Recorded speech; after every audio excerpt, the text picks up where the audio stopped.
You're embarrassing us. My brother's first words. When I arrived for Christmas. The moment I stepped into my brother's penthouse, I knew I didn't belong. The elevator doors slid open to a blast of frigid, perfumed air. Expensive candles, pine needles, and something aggressively floral. The kind of scent that announces, this home is worth more than your life. And there, in the marble foyer, stood Michael, my older brother. His arms crossed, his smile tight, his eyes scanning me head to toe like I was a stain on his perfect Christmas. "Sophie," he said, not moving to hug me. "You're late." My suitcase wheels squeaked against the polished floor. I'd flown in from Chicago, fought through holiday traffic, taken the subway with my duffel bag because, no, Michael, I didn't want to waste money on a cab. And this was my welcome. "Flight was delayed," I said, forcing a smile. "But hey, Merry Christmas?" He didn't answer. Instead, his wife Emily appeared behind him, wrapped in a cashmere robe that probably cost more than my rent.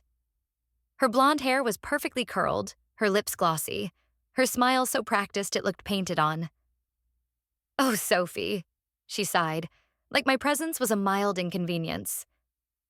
"You're here." I clenched my jaw. "Yep, just like Mom asked." Michael exhaled sharply. "Look, we've got the Harringtons coming tonight, and the firm's senior partners tomorrow. So just..." He waved a hand at my outfit. My worn-in boots, my thrifted coat, the scarf I'd had since college. "Try to blend in, okay? Emily can lend you something. Appropriate." My fingers tightened around my bag strap. "Blend in. Code 4, don't remind everyone you're the poor relation." Emily fake smiled again. "It's just, you know how people talk. And with you being a public school teacher..." She said it like it was a contagious disease. "We don't want anyone getting the wrong idea." The wrong idea. That I wasn't one of them. That I didn't belong in their glittering, gold-plated world. I should have turned around right then. Should have walked back into that elevator and taken the first flight home. But I'd promised Mom I'd try. So I swallowed the acid in my throat and followed them inside. Michael's penthouse was exactly what I expected. A showroom. Floor-to-ceiling windows overlooking Central Park. A Christmas tree that looked like it had been decorated by a team of stylists. White furniture that screamed, "Don't sit here." Emily flitted around, adjusting ornaments. "We're doing a Winter Wonderland theme this year," she said, like it was a UN summit and not a holiday. The hashtag's already trending. I dropped my bag by the guest room door, a small beige space that smelled like lavender disinfectant. No personal touches, no welcome. Just a bed, a lamp, and a folded towel so white it hurt my eyes. Michael lingered in the doorway. "Listen, about earlier. It's fine." I lied. "It's not fine, Sophie. You show up looking like..." He gestured at me again. "Like that. What if someone saw you?" I laughed. Actually laughed. "God forbid your doorman thinks you have a middle-class sister." His jaw twitched. "This is important for me. For my career, the partners are old money. They notice things. Like how I'm not wearing a Rolex. Like how you don't even try." He ran a hand through his gelled hair. "You're smart, Sophie. You could have done anything, but you chose to waste it. Teaching kids." My voice was ice, a beat of silence. Then quieter. "You could at least pretend you're proud of us." He walked out before I could answer. Dinner was torture. The Harringtons, some hedge fund couple with blindingly white teeth, monopolized the conversation. Stocks, ski trips, the tragedy of public schools. I mean, who even teaches anymore? Mrs. Harrington laughed, sipping her champagne. "Unless you're passionate about poverty." "Sophie teaches." Michael cut in, too fast. All eyes swung to me. "Oh." Mrs. Harrington's smile turned pitying. "How noble." Emily jumped in. "Sophie loves it. But of course, it's more of a calling than a career. Actually, I said, sweet as poison. It's both. I make great money. Silence. Michael choked on his wine. Emily's smile froze. The Harringtons blinked. Oh? Mr. Harrington leaned in. Teacher salaries are that good now? I took a slow sip of water. Not just teaching. Michael kicked me under the table. But I just smiled. Let him sweat. The next evening, the penthouse buzzed with holiday glamour. Michael's Christmas dinner was less of a family gathering and more of a networking summit. I counted at least 3 people from his law firm, including his boss, David Langston, who arrived in a velvet blazer that probably had its own mortgage. Conversations floated through the air like champagne bubbles, light, sparkling, and full of quiet flexing. As we all gathered around the long marble dining table, I chose a seat near the end, hoping to stay out of the spotlight. But of course, that wasn't going to happen. David, seated near Michael, chuckled at some story about hedge funds, then glanced my way. So, Michael, you haven't introduced us to your sister yet. Michael set down his wine glass, sighed as though this were an inconvenience, and gestured lazily toward me. This is Sophie. She teaches math at a public school in Chicago. It's more of a hobby than a job, really. Those salaries are basically symbolic. My fork froze midair. A hobby. I looked up slowly, meeting Michael's smug eyes, then glanced around. No one said anything. Not David. Not Emily. Just polite smiles and raised eyebrows as if I'd just been categorized and shelved. I bit my tongue so hard it hurt. Because what could I say in that moment? Actually, I've built an investment portfolio that could buy this penthouse. Number not tonight. Not like this. I pushed a cherry tomato across my plate and said nothing. Emily, of course, noticed my silence, but not in a concerned way. She leaned closer with the softest, most condescending smile I've ever seen. Oh, Sophie, you'd love this necklace Michael gave me, she said, holding it up like she was modeling for QVC. It's Tiffany's, not the standard line, the private collection. Then she giggled. You know, the kind of gift you get when your husband closes a $10 million deal. I smiled back, tight-lipped. Beautiful. Emily wasn't done. And look, he got me a weekend spa retreat in the Catskills and a Birkin. She turned to the woman beside her, a partner's wife who wore diamonds like I wear socks. We agreed, didn't we? Success is all about appreciating the finer things. I could feel the blood rushing to my face, but I kept my expression neutral. Emily tilted her head at me. What did you get yourself this year, Sophie? I took a breath. 2 new tenants, I said casually. She blinked. Tenants? I smiled again. Yeah, 2 of my units in Chicago finally leased after the renovations. Good timing for the holidays. Emily looked confused for a moment, then laughed, as if I'd made a joke she didn't understand, but didn't want to ask about. After dinner, I slipped away from the group, phone in hand, and stepped onto the small balcony off the guest room. Snow drifted lazily through the New York air, the city sparkling below like someone had scattered diamonds across asphalt. I dialed Jenna. She picked up on the second ring. How's Christmas at the castle? Exactly as fake as you'd imagine, I murmured, leaning against the railing. Emily gave me a 5-minute tour of her closet, and I think I've inhaled enough perfume to sedate a horse. Jenna laughed. Let me guess, Michael made a comment? Try several. He introduced me as a hobbyist. A math hobbyist. Number? He did not. Oh, he did. And then Emily tried to weaponize her Tiffany necklace like it was a black belt. I heard the rustling of blankets. Jenna probably curled up on her couch back in Chicago. Please tell me you said something savage. Nope, I kept it classy. I smirked, lowering my voice. But I may have mentioned my 2 new tenants.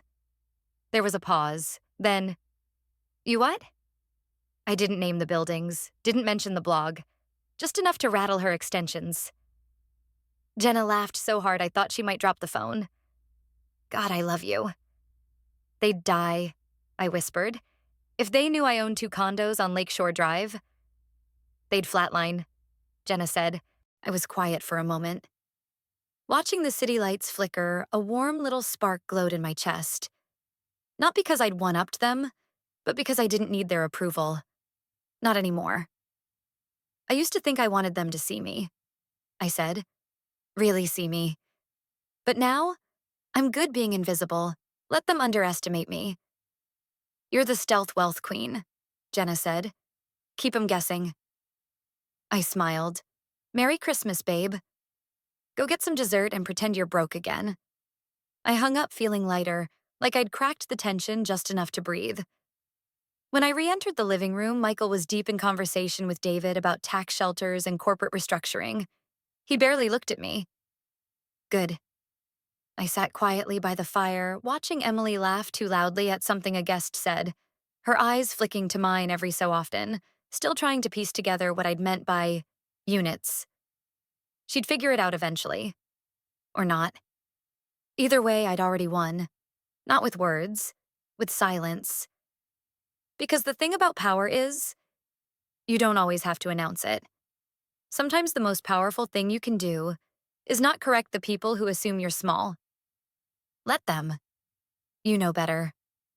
The fire crackled in the background, soft jazz played from hidden speakers, and the air smelled like vanilla, cedarwood, and something I couldn't quite place. Probably wealth. Dessert had been served, tiny, overpriced portions of chocolate mousse with flecks of edible gold. Most guests were still nursing their third or fourth glasses of wine. I sat quietly, stirring my decaf coffee, half listening to a conversation about tax breaks and private schools when a familiar voice cut through the hum of chatter. So, Sophie, David Langston said, turning his chair slightly toward me, what do you really do? I looked up. His expression was polite, curious, not patronizing, which honestly surprised me. I teach math, I said with a small smile. High school level. Algebra, geometry, the usual suspects. David chuckled.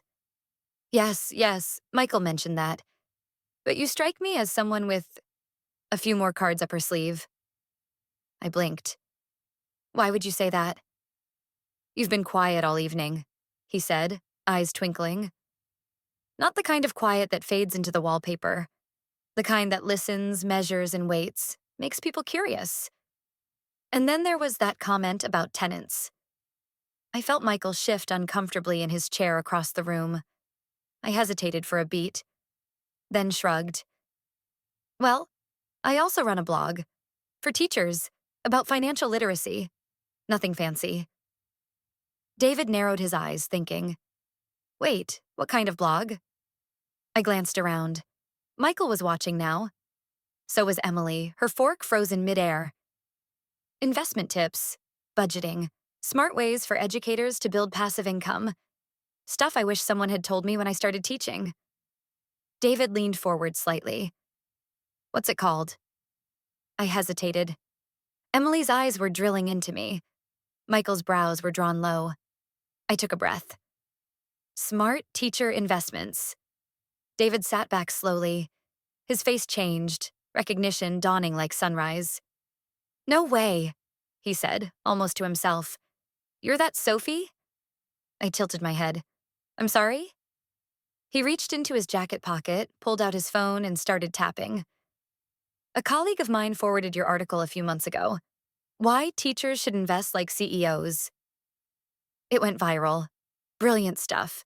You're anonymous on the site, right? Goes by STI admin? I nodded slowly. David laughed in disbelief. I read about you in Forbes. The room stilled, like someone had cut the music. I felt every head turn toward me. You did? I said, trying to keep my tone even. Of course. You created those online finance courses for educators. What were they called? Budget Beyond the Bell, I said quietly. That's right. And the real estate modules.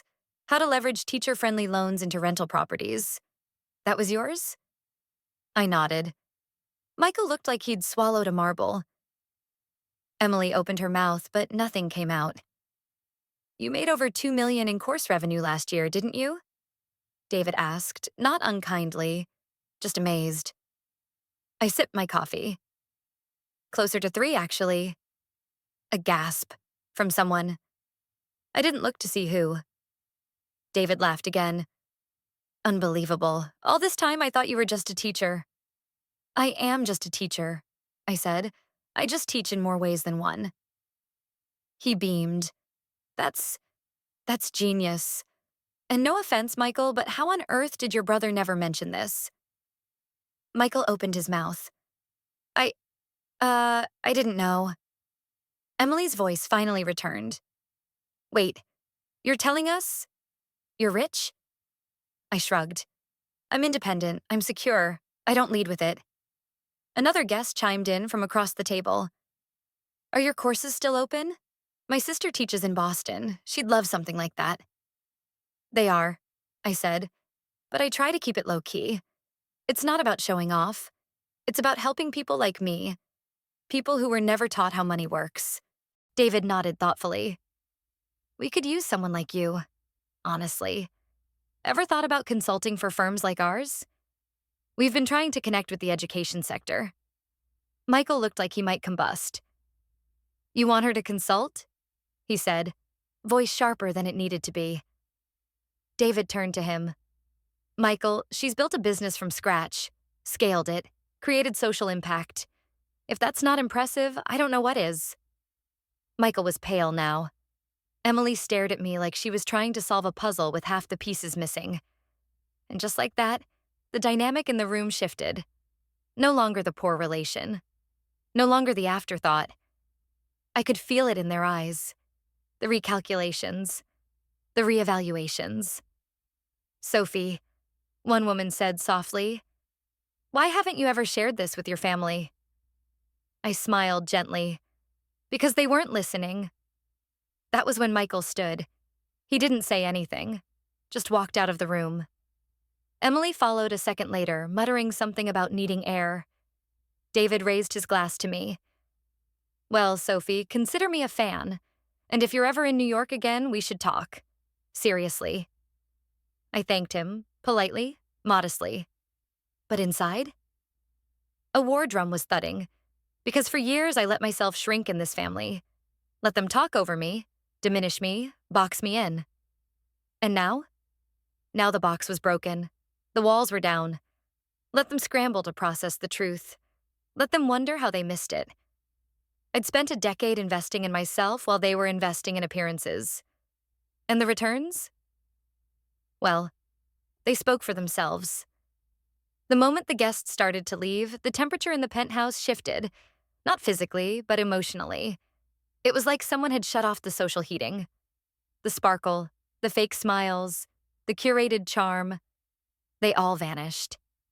Michael reappeared from the hallway, his face pale and stormy, hands clenched at his sides. Emily was close behind, still clutching her glass of wine like a security blanket. They waited until the last guest stepped into the elevator before the fireworks began. You lied, Michael snapped, his voice raw. I raised an eyebrow. Excuse me? You lied to us, Sophie, he repeated louder this time. You let us think. I thought you were just scraping by. Emily hovered near the doorway, clearly unsure if she should intervene. I didn't lie, I said calmly. You assumed. I just never corrected you. He blinked at me like I'd slapped him. You're telling me you've been sitting on millions? What? Out of spite? I shook my head. No, Michael. I didn't tell you because you never asked. Because you never cared enough to be curious about my life unless it could fit your narrative. Oh, come on, he barked, throwing his arms up. You live in Chicago. You're a teacher. We thought, hell, we worried about you. Emily finally spoke. We thought you were struggling. We only ever wanted you to be happy. I turned toward her. And yet your version of happy was trying to loan me designer clothes and keep me quiet around your elite friends. Not once did either of you ask what made me happy. Michael pointed at me, eyes flashing. You know what this feels like? Betrayal. We were trying to help you. I almost laughed. Help me. Michael, you introduced me like I was your embarrassing hobbyist sister. You've been patronizing me since I walked through your door. You wanted me to blend in, remember? To keep your image polished. He looked away. I took a breath. Steady. Controlled. For the record, I said, reaching into my purse. This is what I've been doing while you've been climbing your corporate ladder. I pulled out my phone and scrolled quickly, then turned the screen toward them. It was a photo of a rundown school building in Chicago from 2 years ago, side by side with the newly renovated version. Bright colors, fresh paint, a playground. I funded this entire renovation, I said. Quietly, privately. No press, no ribbon-cutting ceremony. Just a promise to myself that I'd make things better for the kids who walk into that building every morning. Emily stared at the screen, her mouth open. You did this? I nodded. With money from my blog, from my courses, from the very work you both dismissed as a cute little side project. Michael's eyes flicked to the image. His jaw clenched. Why wouldn't you tell us?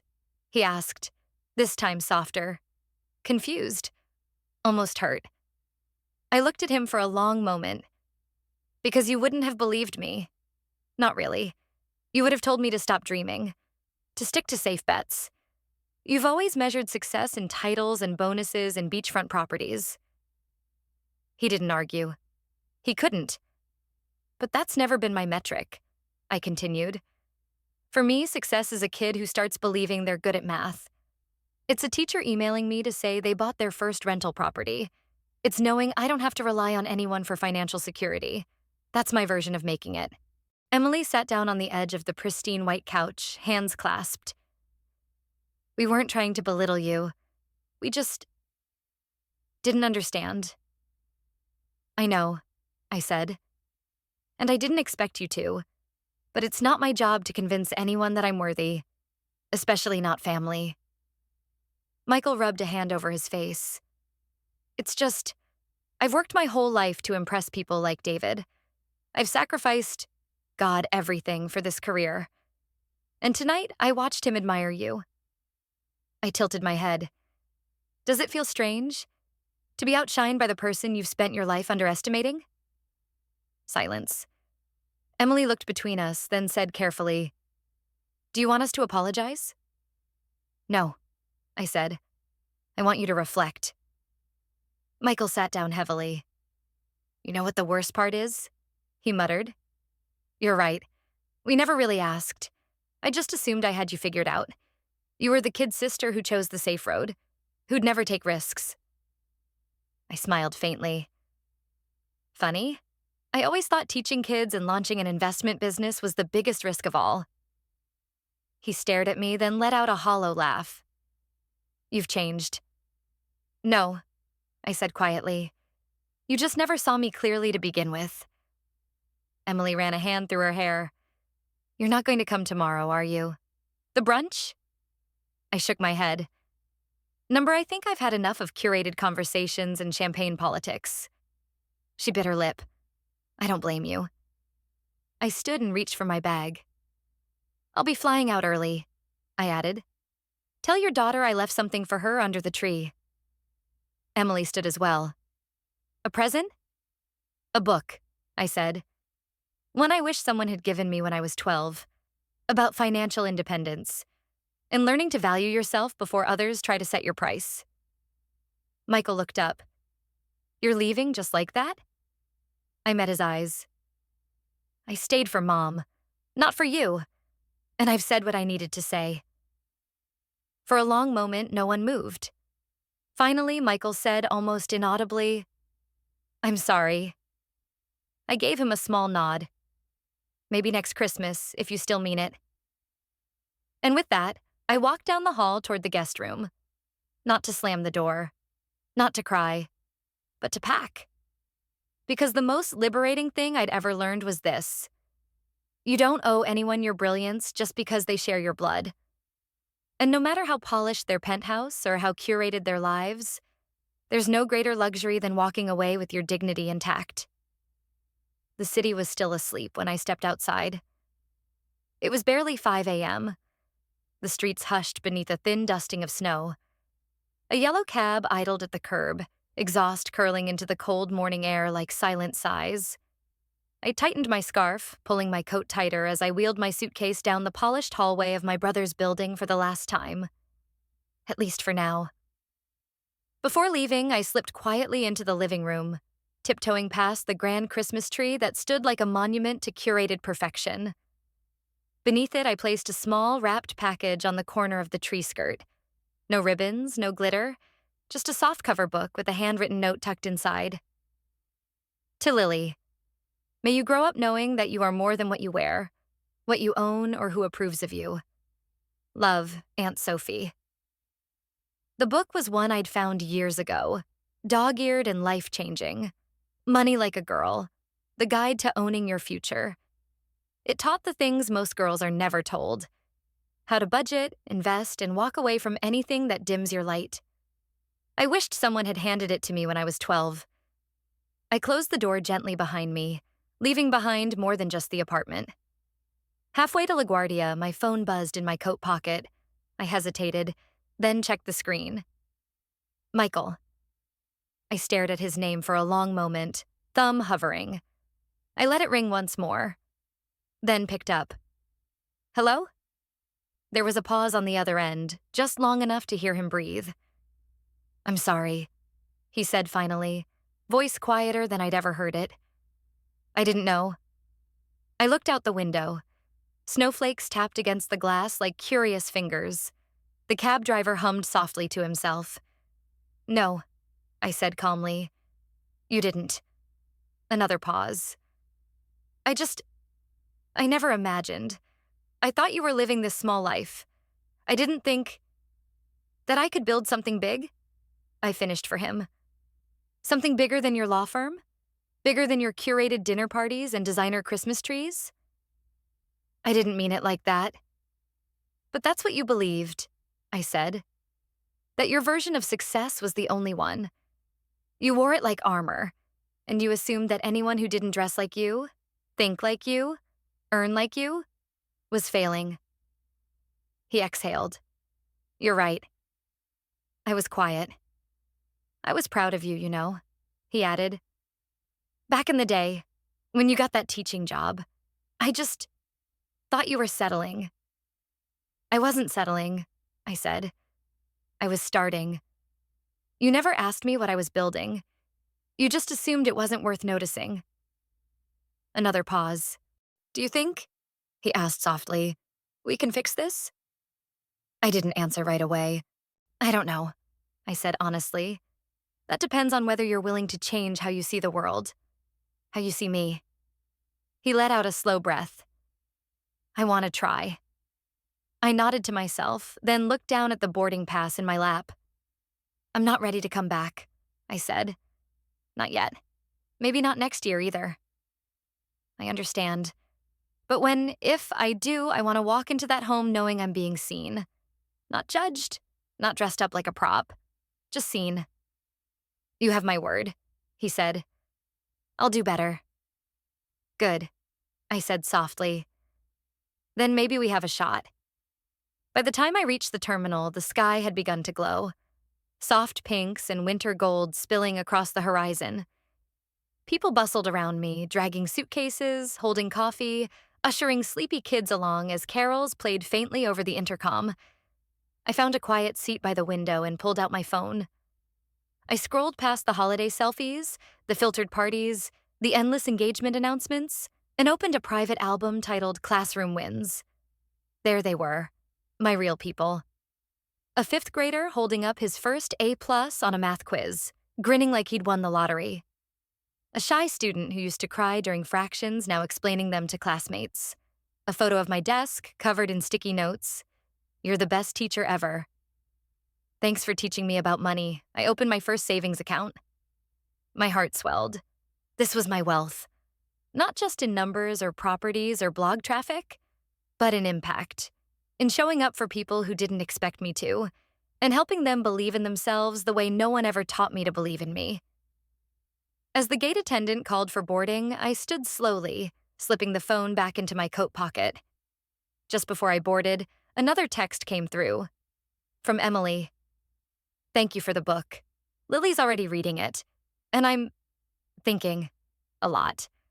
Merry Christmas, Sophie. Truly. I smiled. No excuses, no performative apologies, just reflection. It was a start. I typed back, Merry Christmas, Emily. Tell Lily I believe in her. And I meant it. As I settled into my seat by the window, I pulled out my journal.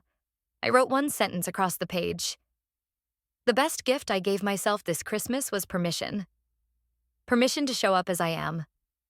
Permission to stop performing for approval. Permission to walk away from what no longer fits. Permission to define success on my terms. I closed the notebook, leaned back, and watched the skyline shrink beneath the clouds. No more proving, no more apologizing. Just living. On my own terms. The camera would pan out now if this were a movie. I'd be silhouetted against a plane window, eyes reflecting the sunrise. A quiet smile. A sense of peace.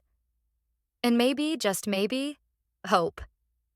Because the truth is, some people may never understand your value until you stop shrinking for their comfort.